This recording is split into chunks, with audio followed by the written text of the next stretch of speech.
नमस्कार, मी डायटिशियन नेहा काटेकर.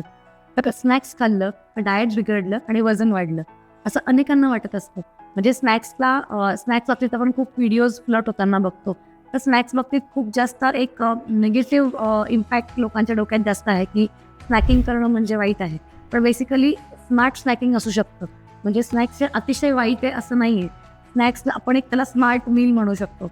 तर तुम्ही स्नॅक्समध्ये जर योग्य चॉईसेस केले, नक्कीच हा स्नॅक्स तुमच्या वेट लॉस जर्नीसाठी खूप स्मार्ट चॉईस ठरू शकतो. कारण अनेक लोकांमध्ये असं असतं, की खूप काळ त्यांना आपण जर फास्टिंग ठेवलं, तर त्यांच्यामध्ये क्रेव्हिंग्ज वाढतात किंवा बरेचसे कारणं असतात, की आणि क्रेव्हिंग्ज वाढले का ओव्हर ईटिंग होऊ शकतं.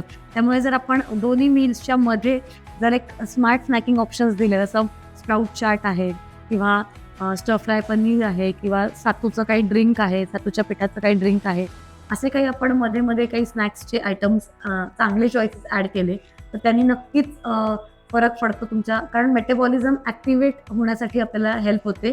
त्यामुळे आपण काय खातो ते महत्त्वाचं आहे, पण कधी आणि किती खातोय ते देखील महत्त्वाचं आहे. त्यामुळे स्नॅकिंग हे स्मार्ट देखील असू शकतं आणि मेटाबॉलिझम बूस्ट करतं. त्यामुळे तुमचे स्मार्ट स्नॅकिंगचे चॉईसेस काय आहे हे मला कमेंट सेक्शनमध्ये लिहून पाठवा आणि अशाच टिप्ससाठी जस्ट फॉर आर्ट्स चॅनलला फॉलो करा. धन्यवाद.